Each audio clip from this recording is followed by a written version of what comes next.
es a ti a quien anhelo. Nació a través de una mujer, ¿verdad?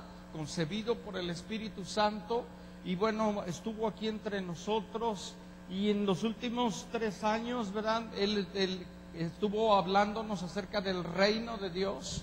Pero bueno, después de hablarnos acerca del reino de Dios, la Escritura habla de algunos días donde fue la culminación de todo lo que el Señor estaba haciendo.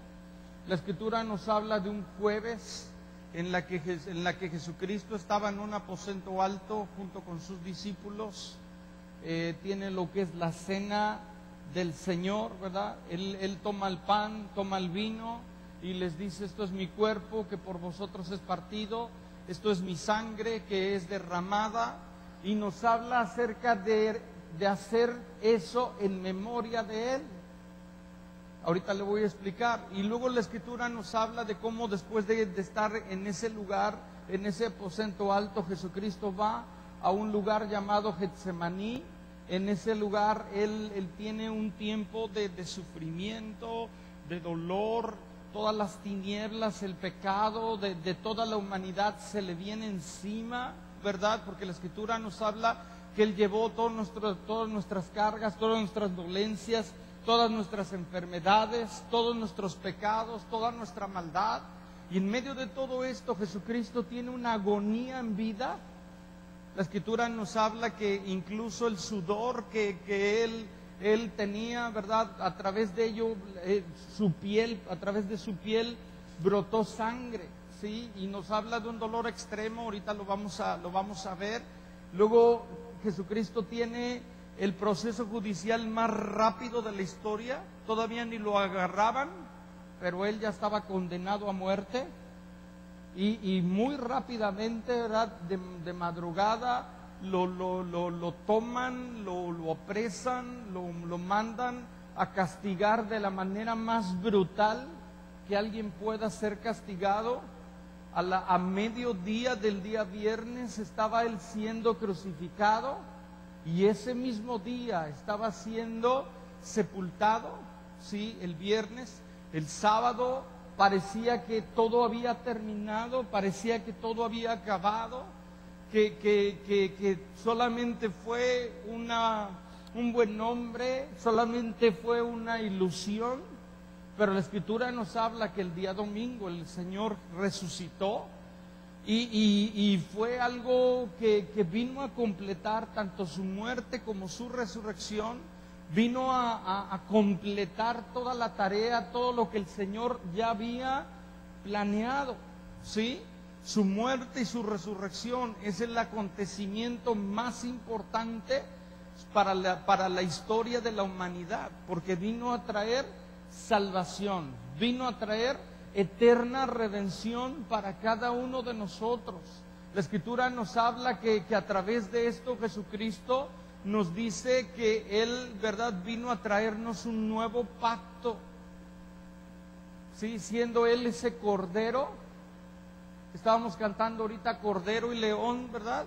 Siendo un cordero, como un cordero fue presentado para ser degollado, para ser destruido. Yo estaba viendo esta semana algunas cosas y algunas cuestiones en cuanto a lo que es historia de lo que es la humanidad a través de un enfoque bíblico, con un nombre tremendo, y me impactó el estar viendo esta serie y viendo todo como la historia desde ese tiempo hasta ahorita, cómo ha ido. Y hay uno de los pintores pone un cordero en medio, está haciendo una pintura y hay un cordero en medio que tiene un orificio por este lado y su sangre está cayendo a una copa. Y ese pintor quiso tratar de expresar que el centro de todo era ese cordero que puso su vida por cada uno de nosotros. Pero también la Escritura, ¿verdad?, nos muestra que Él es el león de la tribu de Judá. Y aunque murió como un cordero, ¿verdad?, fue un león que vino a destruir al enemigo más grande de la humanidad, ¿verdad?, que ha sido el adversario, el diablo, que no es comparable para nada, ni rival a nuestro Dios. Pero bueno, Él vino a completar toda esta tarea. Entonces, Es la verdad muy complejo y muy difícil tratar de expresar tanto que el Señor hizo en estos días, pero yo quiero enfocarme a lo que es su muerte, porque la Escritura nos habla en Lucas 22, verso 19 al 20, nos habla acerca de algo que debe de ser una verdad muy presente para cada uno de nosotros. Lucas 22, 19 nos dice: y tomó el pan y dio gracias. ¿Quién? Jesús. Y lo partió y les dio, diciendo: esto es mi cuerpo, que por vosotros es dado. Haced esto en memoria de mí. Jesucristo no estaba diciendo, porque yo estaba leyendo algunas cosas en cuanto a lo que es la reforma y todo lo que es historia de la iglesia. Jesucristo no estaba diciendo que el pan fuera su cuerpo, porque Él estaba ahí presente, sino lo que Él estaba diciendo, que el pan, un tipo de pan un tanto quebradizo, representaba su vida, su cuerpo, y representaba lo que iba a suceder. La Escritura nos dice, ¿verdad?, que Él tomó el pan y lo partió. Y dijo: esto es mi cuerpo, que por vosotros va a ser partido. Entonces nos estaba hablando acerca del sufrimiento y del dolor que Él iba a padecer por causa de nosotros, por ti y por mí. Amén. Nos dice aquí, dice que por vosotros es dado. Nos habla acerca, claro que Jesucristo lo hizo en obediencia al Padre, lo hizo por amor al Padre, pero la Escritura nos habla que Dios, dice, de tal manera nos amó que dio a su Hijo. De tal manera que Jesucristo obedeció porque amaba al Padre, pero también nos amaba a cada uno de nosotros. ¿Sí? Entonces, esto la Escritura dice, y luego dice también, después de que hubo cenado, tomó la copa diciendo: esta copa es el nuevo pacto. Dígalo conmigo: nuevo pacto. Que es, dice, en mi sangre, que por vosotros es derramada. 2 veces nos dice por quién estaba haciendo esto, quién era la causa de todo esto. Yo muchas veces me preguntaba cuando veía acerca de lo que es cómo Jesucristo fue ejecutado, y la mayoría dicen: ay, qué mala esta gente, los romanos que lastimaron tan fuertemente a Jesucristo. Pero no fueron los romanos quien lastimaron de esa manera a Jesucristo, sino fueron nuestros pecados, nuestras maldades, nuestras desobediencias y todo esto, ¿sí? Y dice aquí la Escritura que Jesucristo vino a establecer un nuevo pacto. Antes el hombre, a través del Antiguo Testamento, había conocido el antiguo pacto, un pacto de la ley, donde la gente tenía que obedecer toda la ley para poder tener esa salvación. Y bueno, el plan de Dios nunca fue que a través de la ley el hombre se salvase, sino la ley el Señor la envió para que cada uno de nosotros fuéramos conscientes de nuestro pecado, de nuestra maldad, de aquella desobediencia que cada uno de nosotros estábamos teniendo. Pero el Señor dice: yo voy a darles, o yo estoy estableciendo un nuevo pacto. No un pacto que es a través de lo que es las obras, a través de todos los ritos, a través de todos los sacrificios, sino un nuevo pacto en el que un solo cordero, un solo sacrificio, el sacrificio de Jesucristo, un solo cordero, ese cordero perfecto, fue suficiente para poder cubrir todo el pecado y toda la maldad de usted y mía. Y a través de ese sacrificio, la Escritura nos dice que a través de la fe nosotros podemos ser salvos. La Escritura dice que si nos arrepentimos de nuestros pecados, Él es fiel y justo para perdonarnos. Si nosotros creemos en Jesucristo, podemos ser salvos.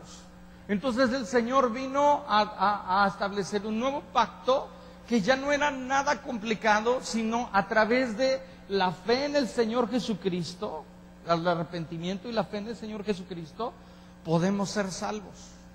Un pacto ya no de la ley, sino un pacto de gracia. Dígalo conmigo: de gracia y de misericordia, en el cual el Señor abrió el camino para el cual usted y yo pudiéramos entrar a la presencia de Dios. Ahora, algo muy importante, esto no significa que nosotros lo tomemos a la ligera, esto no significa que nosotros, ¿verdad?, ahora digamos, puedo entrar cuando quiera, sino tener bien presente esto. Ahora la Escritura nos dice que el Señor nos lo muestra y nos está diciendo que tenemos que hacer esto en memoria de Él. ¿Qué significa esto? Para el Señor Jesucristo, Él deseaba, Él tenía en su corazón que usted y yo tuviéramos presente su muerte, su sacrificio. Estaba yo leyendo algunas cosas, le digo, en cuanto a lo que es la historia de la iglesia, la reforma y todo esto. Y hubo un tiempo donde la iglesia dejó de predicar la muerte del Señor Jesucristo. Y yo creo, yo sé, como el Señor sabía de todo esto, ¿verdad? Y aún lo que podría ser y el peligro que esto pasara, el Señor instituyó lo que es la cena del Señor. ¿Qué es la cena del Señor?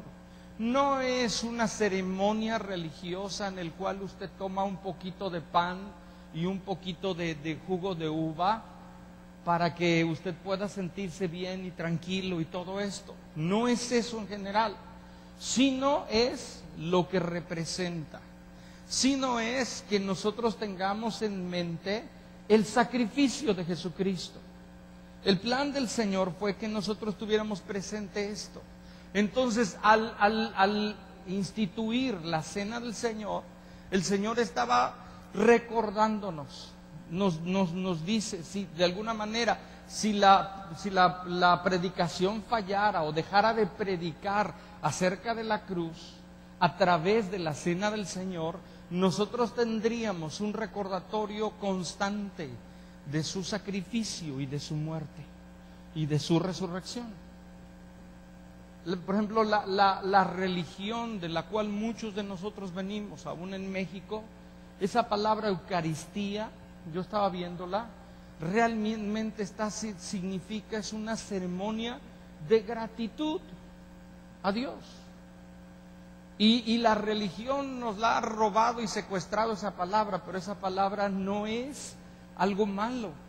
Tenemos que entender, lo que significa es tener un tiempo en el que le damos honor, le damos gloria a nuestro Dios por lo que Él ha hecho. Entonces, la predicación tiene que mostrar, tenemos que estar hablando constantemente de lo que es la muerte y resurrección de Cristo. Y a través también de esto que vamos a hacer al final, lo que es la cena del Señor, nos habla acerca de tener muy presente su muerte y su resurrección. La Escritura, por ejemplo, nos dice que Pablo no se propuso otra cosa sino es el que la gente pudiera ver a Jesucristo y a este crucificado. ¿Por qué es tan importante que lo veamos crucificado? Porque si lo vemos crucificado y vemos su muerte, también vemos su resurrección. Amén. Y a través de esto, de este único sacrificio, es que usted y yo tenemos salvación, es que usted y yo tenemos sanidad, es que usted y yo tenemos el reino de Dios entre nosotros. Es que a través de ese sacrificio el Espíritu Santo no podría haber venido sin antes Jesucristo hubiera hecho lo que tenía que hacer. Entonces el Espíritu Santo tampoco estaría dentro de nosotros. Entonces lo más importante en nuestra vida es recordar y tener presente este sacrificio. Ahora, en 1 Corintios capítulo 11, verso 23, nos habla Pablo acerca de lo que ya estaba sucediendo. Tiempo después, tiempo que Jesucristo ya había muerto, había resucitado, estaban los creyentes, estaba ahí Pablo con ellos, y la Escritura dice, porque yo recibí del Señor, 1 Corintios 11, 23, lo que también nos ha enseñado, que el Señor Jesús, la noche que fue entregado, tomó el pan y habiendo dado gracias, lo partió y dijo, dice, tomad y comed, esto es mi cuerpo que por vosotros es partido, haced esto en memoria de mí. Asimismo tomó también la copa después de haber cenado, diciendo, esta copa no la copa, sino lo que representa su sangre derramada, es el nuevo pacto en mi sangre. Haced esto todas las veces que la bebiereis en memoria de mí. Así pues, todas las veces que comieres este pan y bebieres esta copa, ¿verdad? Esta copa, la muerte del Señor anunciáis hasta que Él venga. Pablo obedeció a la instrucción de Dios y le está diciendo a la iglesia, y vemos cómo están haciendo esto que tenían que hacer. Y nos dice que la muerte del Señor anunciamos hasta que Él venga. Otro detalle es que el creyente espera la segunda venida del Señor. ¿Usted está esperando la segunda venida del Señor? Y nos dice que hasta que el Señor venga, nuestra misión, nuestra labor, primeramente recordarlo, vivir a la luz de este sacrificio, pero también anunciar su muerte.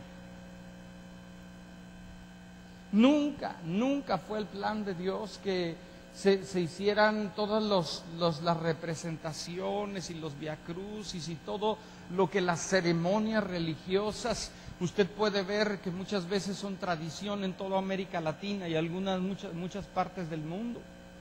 Nunca fue el plan de Dios que la gente se latigara y se lastimara para que de esa manera, ¿verdad?, pudiera tener un favor delante de Dios. No, porque el sacrificio de Jesucristo fue suficiente para poder cubrir todo nuestro pecado, toda nuestra maldad. Pero sí tenemos que recordar, y no solamente este fin de semana, porque mucha gente lo que menos piensa es en Dios, lo que menos piensa es en la cruz, lo que menos piensa es en el sacrificio de Jesucristo. Pero no solamente este fin de semana, sino toda nuestra vida.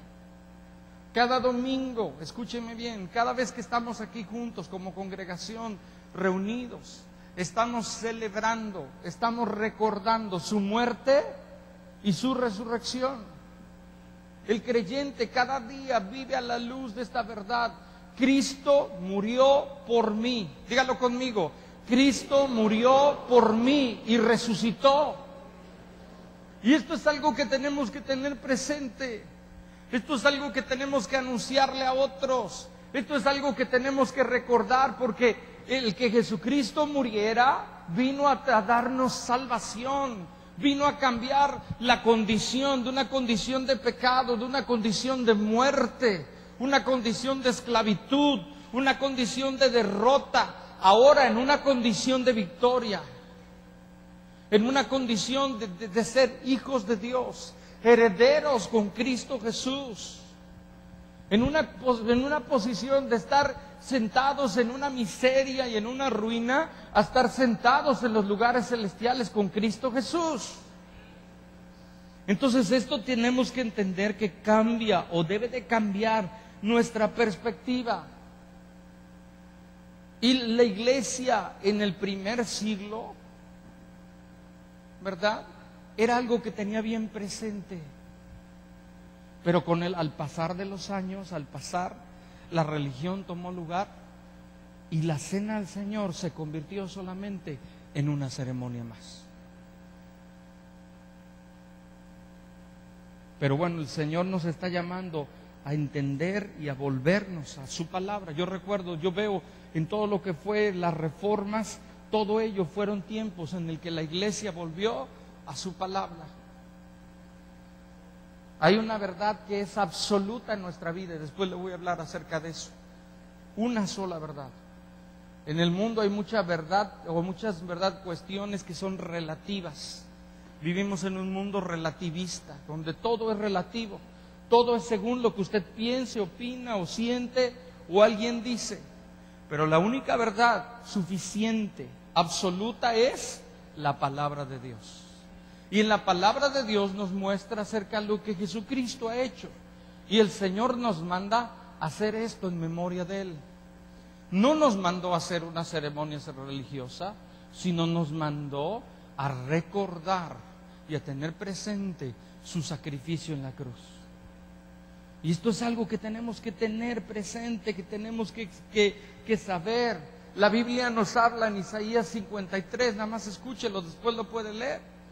Pero nos habla proféticamente acerca de lo que Jesucristo hizo, siendo despreciado, desechado, experimentando dolores. Verso 4, llevando nuestras enfermedades, sufrió nuestros dolores y todos nuestros pecados. La Escritura dice que fue herido y molido por nuestras rebeliones, por nuestros pecados. Y sigue así la Escritura. La Escritura nos habla acerca de lo que significa la sangre de Jesús derramada. Estaba viendo una investigación científica de las 18 horas de lo que experimentó Jesucristo, lo que es su muerte. Está bastante interesante, lo vi creo que 5 o 10 veces ayer y hoy en la mañana. Es toda una investigación de todo lo que fueron esas 18 horas. Y su sangre derramada, además de que fue un colapso, una cuestión que médica, que fue algo tremendo, ¿verdad? Su sangre vino a lavarnos, vino a limpiarnos, vino a darnos autoridad, vino a darnos entrada a la presencia de Dios. Entonces es muy importante que nosotros recordemos, que entendamos que nuestro pecado fue lavado, fue cubierto por su sangre, de tal manera que nosotros no podemos estar más en condenación.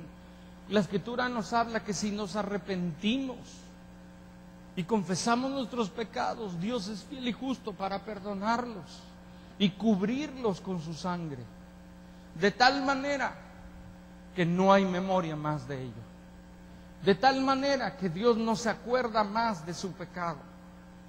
Y esto es algo sorprendente. Yo sé que esto es algo que a muchos de nosotros nos puede hacer cortocircuito en el cerebro, porque sí o no, usted sabe muchas veces que a nosotros no se nos olvida, y muchas veces puede haber condenación en ello, y lo único que tenemos que recordar, eso es para darle gracias por habernos rescatado de ello, y para no vivir más de esa manera. Amén. Para no vivir más de esa manera, sino entendiendo lo que el Señor ya ha hecho por nosotros. Entendiendo que cuando el Señor dijo consumado es, estaba hablando que la obra de la redención estaba siendo terminada. Estaba leyendo, hay mucho que ver acerca de lo que es la cruz. De las 7 palabras o 7 porciones o 7 veces que Jesucristo habló estando crucificado. Y es bien interesante. Gálatas, 7 versículos del libro de Gálatas habla acerca de la muerte de Cristo, de su crucifixión. En unos cuantos capítulos habla tantas veces de la muerte, de lo que es la cruz.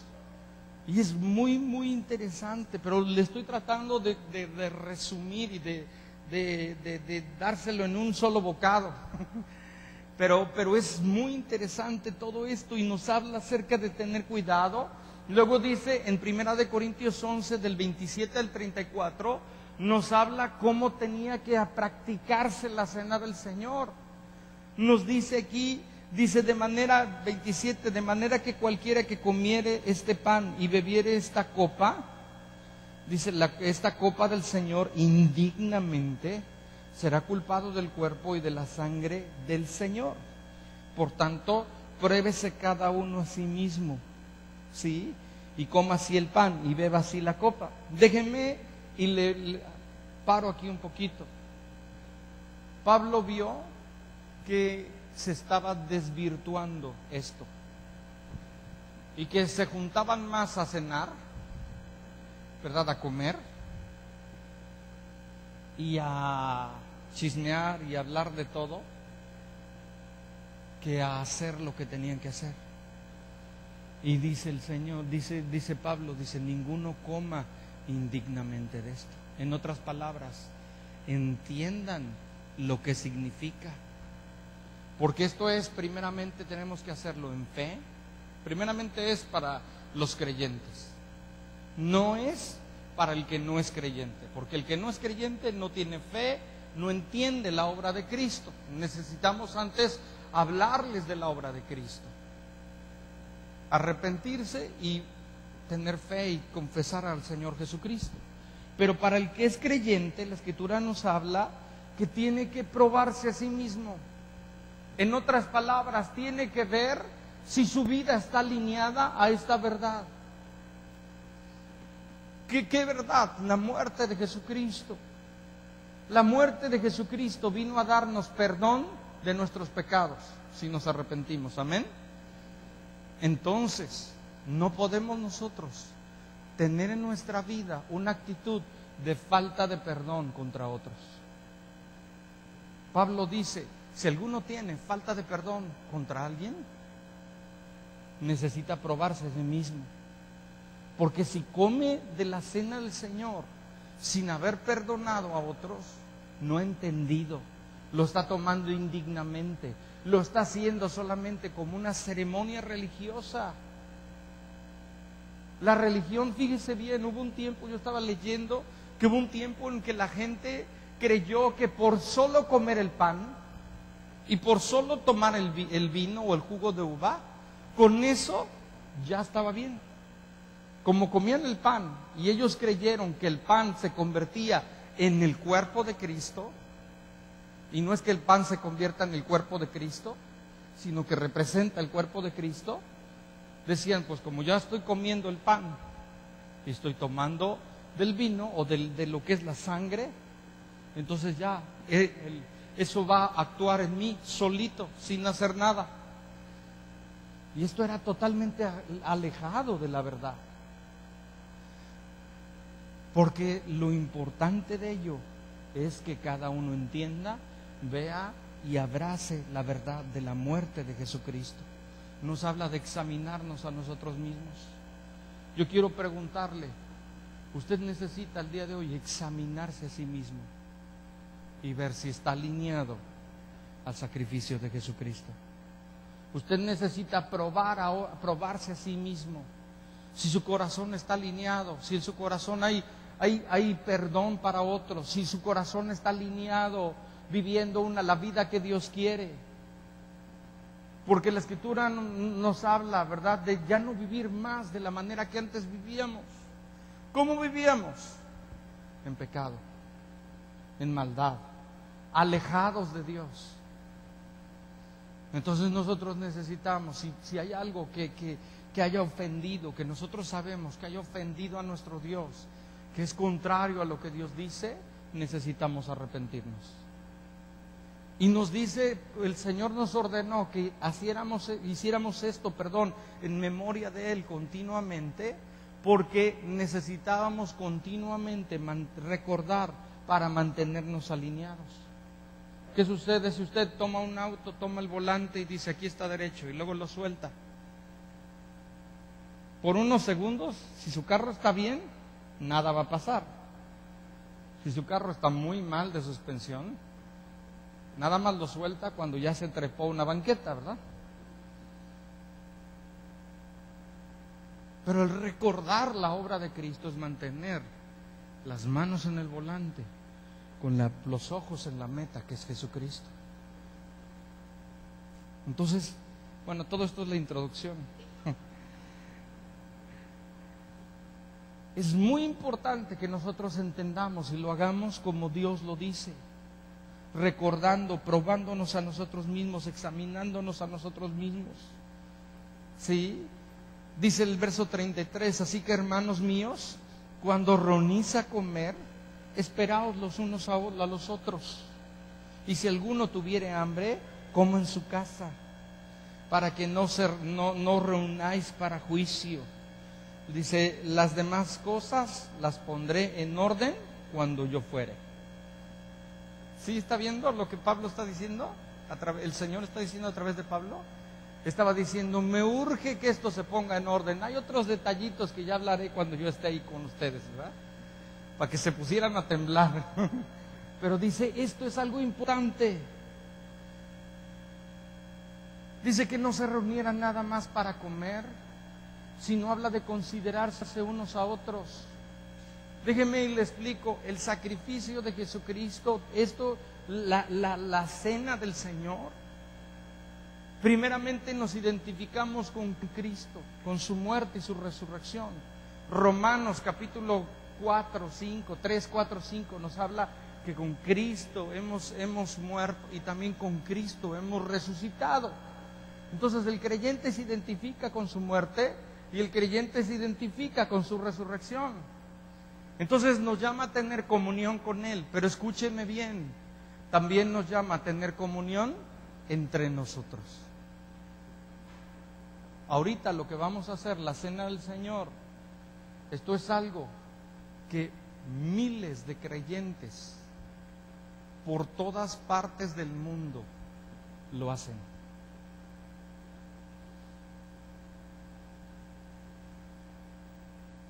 Jesucristo vino a morir por una sola iglesia, solamente una, su iglesia. Y esa iglesia está formada de muchos miembros. Un cuerpo tiene muchas partes que forman parte de un solo cuerpo. Usted y yo somos parte del cuerpo de Cristo. No somos la élite del cuerpo de Cristo, ¿verdad? Somos una parte del cuerpo. Pero gracias a Dios, por eso es que el Pablo dice, cuando se reúnan, considérense unos a otros. Porque hemos sido también llamados a tener comunión. Hemos sido llamados a tener una comunión con Cristo y con los que están a nuestro alrededor. Entonces esto es algo importante. ¿Por qué? Porque se había cambiado algo que tenía que ser significativo. Se había desvirtuado y cambiado a una ceremonia que era más un circo. Que era más lo importante la copa. Yo estaba leyendo y digo, ¿cómo es posible que la religión llevó a pensar que la copa, porque el Señor dice de esta copa, que la copa era importante? A usted y a mí tal vez diga, ay, qué absurdo. Pero en ese tiempo no fue absurdo. Y aún para muchos no sigue siendo absurdo. Lo importante no es la copa. Lo importante no es el pan o el jugo de uva, sino lo que representa. Es por fe, para que cada uno de nosotros lo entendamos. Entonces, cuando nosotros estamos mirando esto, estamos confesando nuestros pecados, o debemos de confesar nuestros pecados, manteniéndonos alineados a Dios. Cuando estamos practicando la cena del Señor, estamos mirando hacia el Calvario, mirando hacia la cruz, mirando hacia ese sacrificio perfecto. Y tercero, también estamos mirando y anhelando su segunda venida. Y esto es algo importante que tenemos que entender. El mensaje central, escúcheme bien, el mensaje central de la iglesia es la muerte y resurrección de Cristo. El mensaje principal de la iglesia es este. Entonces nosotros tenemos que tener cuidado, porque cuando en la iglesia el mensaje central no es la muerte de Cristo, no es su sacrificio, no es lo que Él hizo, sino lo que yo puedo hacer,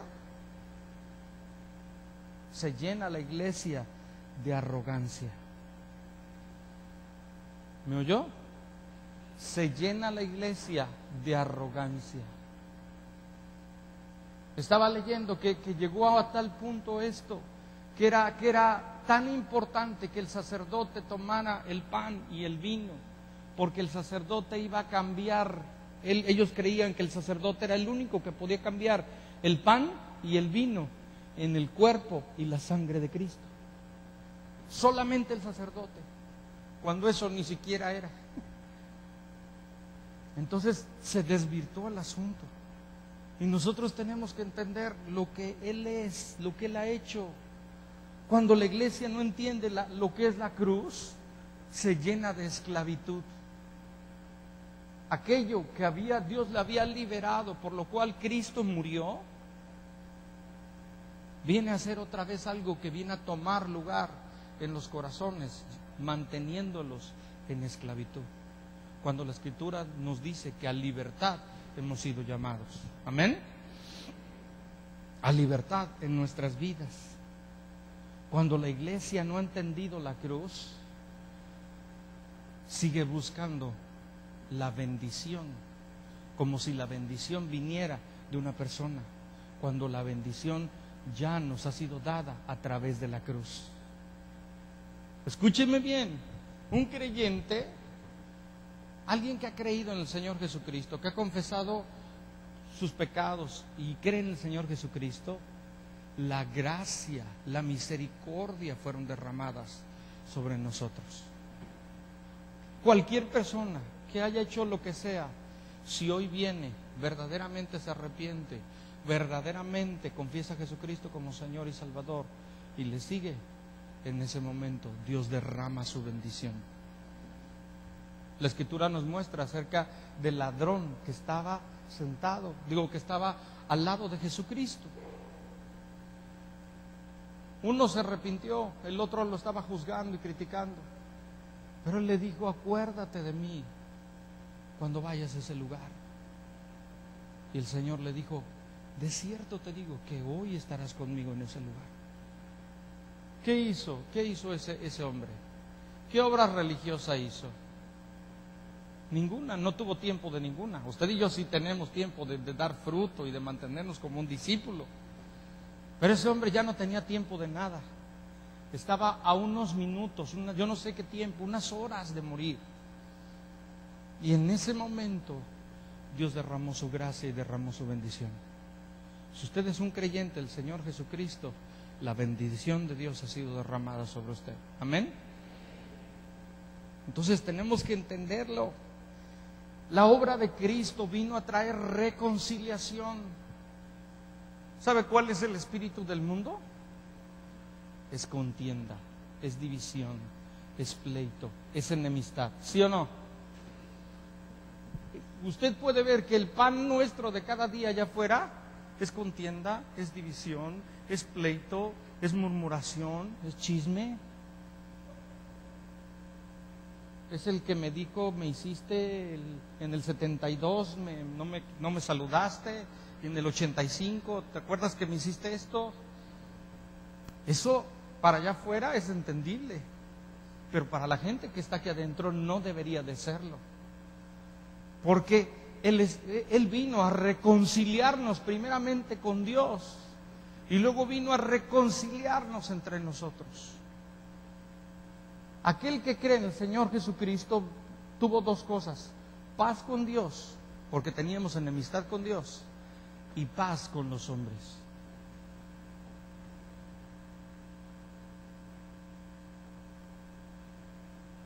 La Escritura nos habla que el ministerio de la reconciliación nos ha sido dado a nosotros. ¿Por qué? Porque Cristo vino a reconciliarnos. Cristo vino a reconciliar y a morir tanto por los judíos como por los gentiles, y hacer de los dos un solo pueblo. Un solo pueblo. Le voy a decir rápidamente, porque sigo en la introducción. Le voy a decir rápidamente. Hay seis heridas o 6 cosas que pasaron en el cuerpo del Señor Jesucristo que son muy significativas para usted y para mí.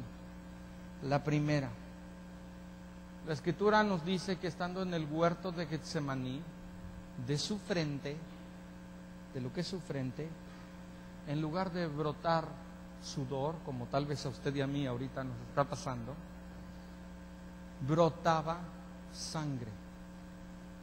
Ahora, tal vez usted diga eso como que no lo entiendo.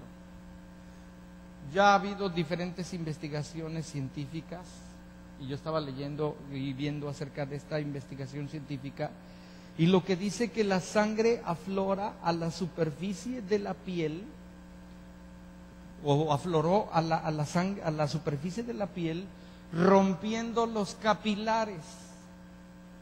Y se da un fenómeno, o ese fenómeno de que la gente, en lugar de que tenga sudor, suda o de alguna manera brota la sangre, ese fenómeno resulta de una presión mental extrema, hasta llegar a un punto de lo que es angustia. Dígalo conmigo: angustia. No me refiero a un problemilla así, perdón si le digo así, pero cualquier problema, como algunas veces que algunos que están preocupados porque no funciona el cable, ¿no? No me refiero a eso, ¿no? Están angustiados porque no hay señal de cable de televisión, o el celular, el internet, dejó de funcionar, qué tragedia. No, me refiero a una situación que fue o que una persona experimenta, pero tan extrema que llega a tener o perder control de su cuerpo a un punto que la sangre brota. Y mire, el lugar de Getsemaní, esa palabra Getsemaní significa prensa de olivos, o una prensa de aceite, o era un lagar. ¿Qué es un lagar? Era un estanque para contener las uvas que iban a ser pisadas, para que a través de que fueran pisadas pudiera salir lo que ellos querían, ese jugo de lo que es el vino. ¿Sí? Jesucristo, escúcheme bien, en el huerto de Getsemaní llevó de alguna manera bebió o estaba por beber, por eso dice, pasa de mí esta copa, toda la ansiedad, toda la tribulación y toda la presión y hasta la angustia de toda la humanidad. Si nosotros no podemos ni con nuestros problemas muchas veces, imagínese la angustia, la presión de toda la humanidad. Jesucristo lo llevó. Y sabe, esto que sucedió, esto que Él sufrió de esa angustia, vino a traernos paz, la paz de Dios. Primeramente, paz con Dios, y luego la paz de Dios en nuestro interior. Esa paz que es muy diferente a todo lo que el mundo ha visto. La Escritura nos muestra una paz que en el mundo ni siquiera entiende, no conoce. Una paz, la paz de Dios. Jesús llevó mis preocupaciones, dígalo conmigo. Jesús llevó mis preocupaciones, mis angustias, y a través de ellas yo tengo paz. Segundo, la Escritura dice que la espalda del Señor Jesucristo fue latigada, todo su cuerpo, pero la espalda fue latigada. La Escritura nos dice en 1 de Pedro 2:24, quien llevó él mismo nuestros pecados en su cuerpo sobre el madero, para que nosotros, estando muertos a los pecados, vivamos a la justicia, por cuya herida, dígalo conmigo, por cuya herida fuisteis sanados. La obligación del ejecutor romano era infligir o de alguna manera provocar en el delincuente, así lo voy a llamar, el mayor dolor posible. Esa era su meta. Esa persona estaba para lastimar de la mayor manera posible a aquel que estaban condenando. Y como habían ya conocido diferentes tipos de torturas, ellos sabían que en un látigo estaba compuesto de 3 cuerdas, principalmente 3 cuerdas, y esas 3 cuerdas, en todo lo que era el largo de ese látigo, estaban amarradas, por ejemplo, partes de plomo, puntas de plomo, fragmentos de huesos y otro tipo de cosas en todo esto. Era algo así como un alambre de púas, déjenme explicarlo así, largo y 3. Entonces, cuando el ejecutor lanzaba el látigo, no solamente daba su espalda, sino se enredaba en el dorso, era del lado. O sea, la persona estaba así, el ejecutor hacía el látigo, entonces esto se enredaba en el dorso de la persona y luego lo jalaba. ¿Qué hacía esto?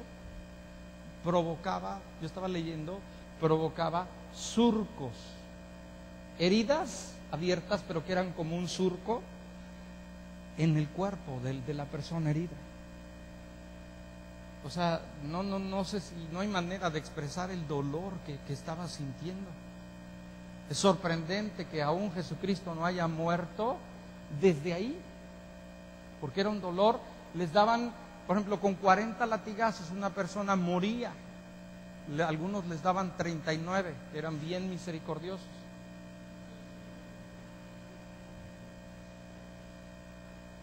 Imagínense esto.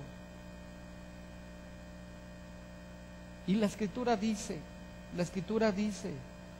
Isaías 52:14, dice: cómo se asombraron de ti muchos, de tal manera fue desfigurado de los hombres su parecer y su hermosura, más que la de los hijos de los hombres.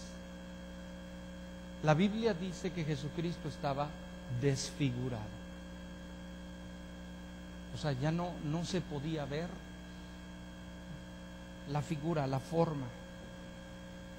Cada herida, dígale, escúcheme bien, cada herida que Jesucristo sufrió vino a traer sanidad a nosotros. Sanidad física, sanidad emocional y aún espiritual. Escúcheme bien, cuando usted esté enfermo, no dude en que el Señor quiere sanarle. Si el Señor, porque también a veces en su voluntad decide que alguien parta a su presencia, es el Señor y nosotros no vamos a cuestionarlo.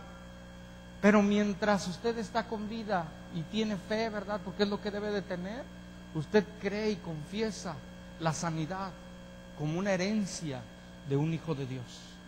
Amén. Ahora, no solamente sanidad física, sino sanidad también a nuestra alma. Porque hay gente que por dentro está muy enferma, amargada, resentida, con heridas muy fuertes en su vida. El sufrimiento, la agonía del Señor Jesucristo vino a sanar todas las áreas de nuestra vida. Tercero, ¿sí?, las heridas en sus manos, sus pies. Colosenses 2:14 nos dice esto. Dice: anulando el acta de decretos que habían en contra de nosotros, que nos era contraria, dígalo conmigo, que nos era contraria, quitándola de en medio y clavándola en la cruz. En la época de Jesucristo, cuando alguien tenía una deuda, ahí las deudas sí se pagaban. La persona que tenía una deuda, se documentaba un comprobante de la deuda con su puño y letra, algo así como un pagaré. Y esa deuda, ¿verdad?, era una deuda que la Escritura nos habla, ¿verdad?, los tiempos del Antiguo Testamento. Cuando alguien le debía algo a alguien, podía tomar hasta uno de sus hijos y llevárselos en pago. Imagínense. Podía tomar la rueda o la pieza del molino que era básica, sin ella no podían sobrevivir, para llevársela. Y aún el Señor reprende la usura, reprende todo eso que esos tiempos pasaban.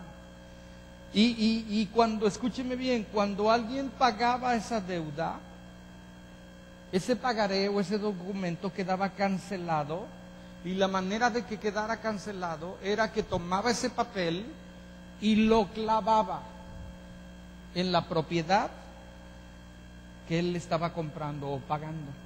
¿Sí?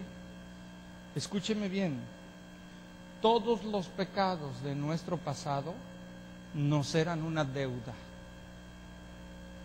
¿No yo? Todos los pecados de nuestro pasado nos eran una deuda, y quiero decirle, impagable. No había manera que usted y yo pudiéramos pagar la deuda que teníamos con Dios por nuestro pecado.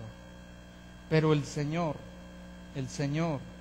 Cristo Jesús, esa lista de pecados las tomó en su mano,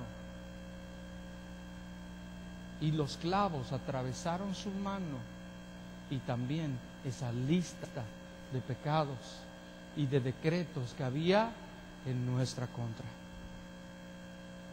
Yo creo que no me entendió. O sea, la reacción que tenemos es que no me entendió. Imagínese lo que nos era contrario, esos decretos que decían muerte, que decían que era con una condena. La Biblia dice que la paga del pecado es muerte. Eso Jesucristo lo tomó en sus manos y los clavos atravesaron sus manos, sus pies, pero también atravesaron esa lista. Y la Biblia dice que con Cristo estamos nosotros siendo crucificados. Él atravesó esto diciendo: esta es mi propiedad. Usted y yo somos propiedad de Él. Él nos compró. No al diablo, sino a la justicia de Dios. Y hemos sido comprados por lo que Él hizo. Así es que la deuda, el pagaré, la orden de pago y de arresto han quedado anuladas porque recibimos el perdón del Señor Jesucristo. Dele un aplauso a nuestro Dios. Gracias, Señor. Gracias, amado. Gracias, mi Señor. Gracias, precioso Cordero de Dios. Colosenses dice esto, se lo voy a volver a leer, Colosenses 2:14, anulando el acta de los decretos que había contra nosotros, que nos era contraria, quitándola de en medio y clavándola en la cruz. Yo sé que a lo mejor veía este verso y dice, pues no entiendo, pero espero que ahora lo pueda ver. Porque esto es lo que sucedió. Recibimos perdón. ¿Sabe lo que hace el perdón? Libera. ¿Sabe lo que hace el perdón? Sana. Y nosotros, le digo, no es automático para toda la humanidad, sino es para los que se arrepienten y los que toman su sacrificio. Toda la humanidad puede entrar, pero a través del arrepentimiento, a través de lo que el Señor ya ha hecho. ¿Sí? Todo eso vino a traernos perdón. Si sus manos, las heridas en sus manos, escúcheme bien, sus pies, la Escritura nos habla, ¿verdad?, que también sus pies fueron perforados. Pero escúcheme bien esto, Colosenses 2:15, un verso después, dice: y despojando a los principados y a las potestades, los exhibió públicamente, triunfando sobre ellos en la cruz. Triunfando sobre ellos en la cruz.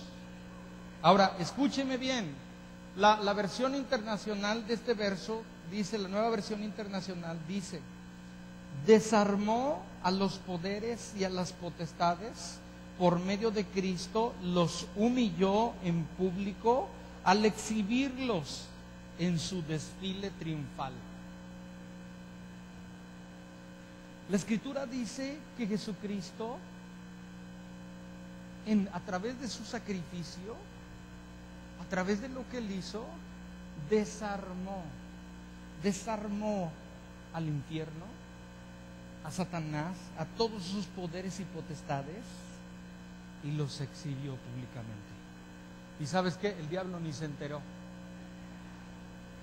Mire, la Escritura dice, no me da tiempo de ir ahí, pero después lo puede leer, en Josué capítulo 10, verso 16, nos habla de un tiempo en el que Josué está guerreando, ha entrado a la tierra prometida, y ya que ha entrado a la tierra prometida, el Señor les ordenó que todos los enemigos salieran de ahí, hablando de todas las cosas que pueden estar dentro de nosotros, que tienen que salir de donde estamos, de dentro de nosotros.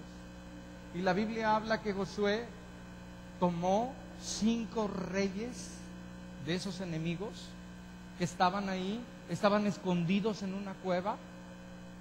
La Biblia dice que Josué trajo a esos 5 reyes, y en el verso 24, 10:24, dice: cuando los hubieron llevado Josué, llamó Josué a todos los varones de Israel y dijo a los principales de la gente de guerra que habían venido con él: acercaos y poned vuestros pies sobre los cuellos de estos reyes. Y ellos se acercaron y pusieron sus pies sobre los cuellos de los reyes. Y Josué les dijo: no temáis, ni os atemoricéis, sed fuertes y valientes, porque así hará Jehová a todos vuestros enemigos contra los cuales peleáis. La costumbre en ese tiempo era que cuando peleaban contra un pueblo, tomaban a ese rey y ponían su pie sobre el cuello de ese rey, significando que habían sido sometidos, que habían sido derrotados, que estaban siendo humillados. La Biblia dice, le voy a leer otra vez, Colosenses, espero que su mente y su corazón esté así explotando, porque dice la Escritura, y despojando a los principados y a las potestades, los exhibió públicamente, triunfando sobre ellos en la cruz.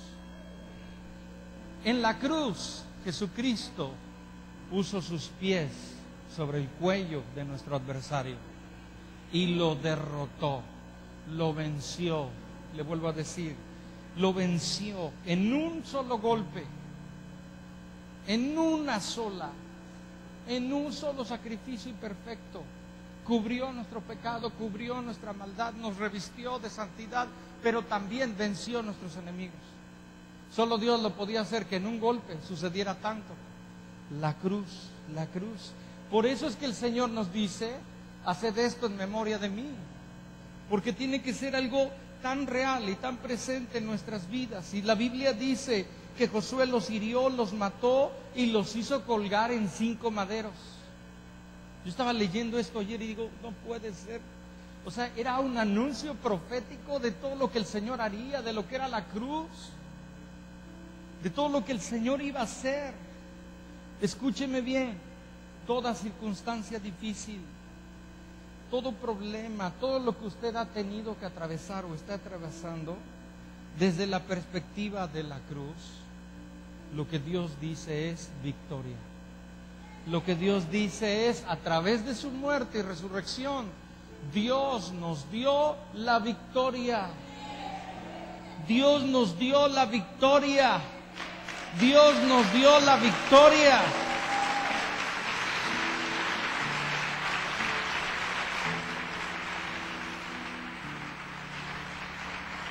Gracias, Señor. Gracias, precioso. Efesios 1:22 dice, y sometió todas las cosas bajo sus pies, y lo dio por cabeza sobre todas las cosas a la iglesia. ¿Quién es la cabeza de todo? Es Cristo Jesús. Y el que es la cabeza de todo, dice la Escritura, que sometió bajo sus pies todas las cosas. Dile a la persona que está a tu lado, ¿qué te preocupa? El que sometió todas las cosas te salvó. El que tiene y tuvo la victoria más grande de la humanidad, Él nos salvó. Su cabeza, si me da tiempo de terminar, su cabeza, la Biblia dice que en su cabeza fue puesta una corona de espinas. Sí sabe, ¿verdad? Estaba yo viendo que eso fue algo tremendo, porque aquí hay médicos, perdonen si no lo digo muy exacto, ¿verdad? Porque lo quería anotar pero no me dio tiempo, que hay 2 nervios principales, uno al frente y uno atrás, que van hacia todo el cuerpo, ¿sí? Y que cuando esos nervios son perforados por una corona de espinas, hay un dolor tan fuerte que no solamente llega aquí a la cabeza, sino que se extiende a todo el cuerpo. Algo estaba viendo, que lo que Jesucristo experimentó del dolor y todo esto fue como si un rayo cayera sobre él. A cualquiera lo mataría un rayo. La Escritura dice en Génesis 3:18, nada más escúchelo, cuando en Génesis empieza a hablar de las espinas, está hablando después de la caída. Y la Biblia dice que la tierra produciría espinos y cardos, verso 18. ¿Qué representan esos espinos y cardos? Dígalo conmigo, representan maldición. Jesucristo fue coronado con una corona de espinas. ¿Sabe qué fue lo que pasó? Esa corona de espinas estaba hablando de que Él llevó nuestra maldición. La Biblia dice que dice maldito todo aquel que se ha colgado en un madero. Él llevó toda esa maldición. Él cargó con todo ese dolor, con todo ese sufrimiento, y escúcheme bien, con toda esa pobreza que el pecado trae. Porque la gente puede ahogarse en dinero y tener pobreza. Porque si no tiene a Dios, no tiene nada. Él llevó toda esa pobreza y la llevó en su cabeza. Y con esa corona de espinas, ¿sí?, vino y derrotó todo espíritu de pobreza, todo espíritu de escasez, de deuda, de dolor, de sufrimiento. Con una corona de espinas. El diablo se quedó así como, no entiendo. Pero el Señor sabía lo que estaba haciendo. El Señor sabía lo que estaba haciendo. Dice la Escritura, Filipenses 4:19, mi Dios pues suplirá todo lo que os falta conforme a sus riquezas en gloria en Cristo Jesús. La corona, por su corona que mi Dios nos dio, tuvo, ¿verdad? Él viene a proveer todo lo que necesito. Dile a la persona que está a tu lado, ¿qué te falta?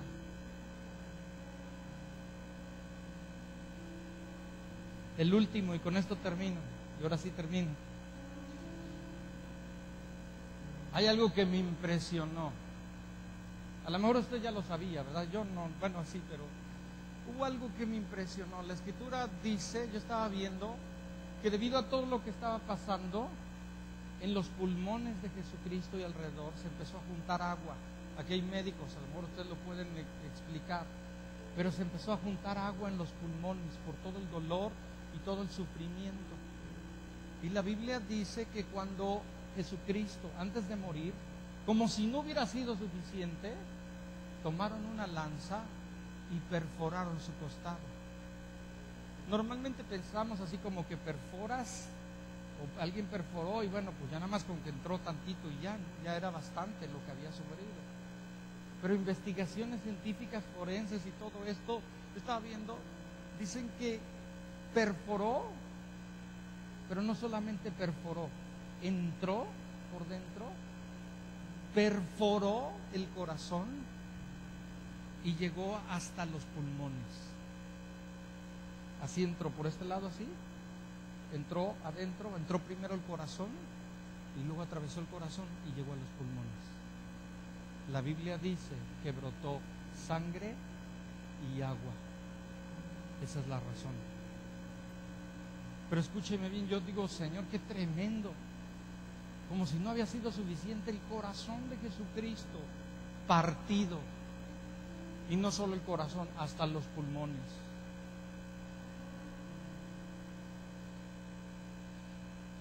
Si a alguien le han roto el corazón, en verdad, no como nosotros muchas veces, ha sido el Señor Jesucristo. En verdad, su corazón fue partido. De tal manera que toda herida que nosotros podamos tener, Él la puede sanar. Todo dolor, toda angustia, toda circunstancia, a través de Él recibimos su perdón, recibimos su bendición. Necesita volver a escuchar esto, por favor. Yo más lo necesito repasar porque está tremendo. Es tremendo lo que el Señor ha hecho. Y estoy hablando nada más de algunos detalles de la cruz. Es tremendo. Por lo tanto, escúcheme bien, el Señor nos dice y nos manda a recordar esto, a no olvidar el hecho más importante en nuestra vida. Cuando Él tomó el pan y lo partió, y tomó el jugo de uva o el vino y lo tomó, estaba hablando de todo esto que iba a pasar. Y estaba hablando de cuán importante iba a ser para esos creyentes y para todos los creyentes de la humanidad hasta que Él venga. Esto fue lo que a Lutero lo sacó. ¿Cómo es posible que no entendamos esto? Y a lo que tantos hombres de Dios dijeron, es que es increíble. Lo hemos visto, lo hemos entendido, lo hemos hecho un circo. Cuando es algo tan importante. Es muy importante que cada creyente se apropie personalmente, dígalo conmigo, personalmente, de esto.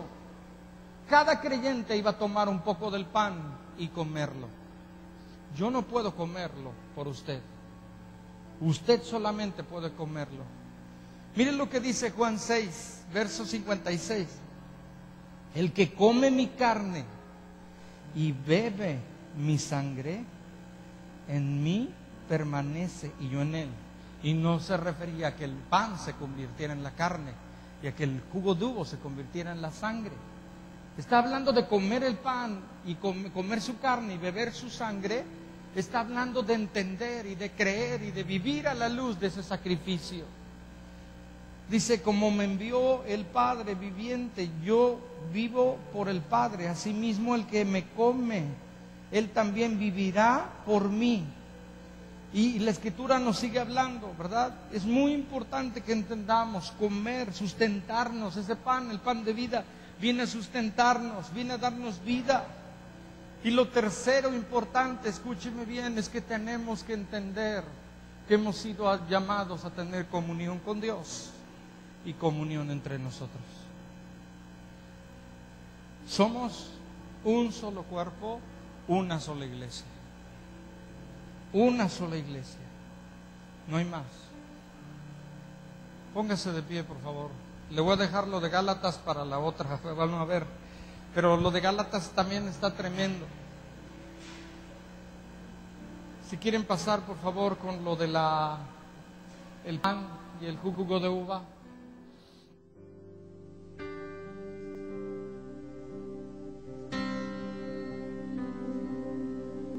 Es a ti a quien anhelo.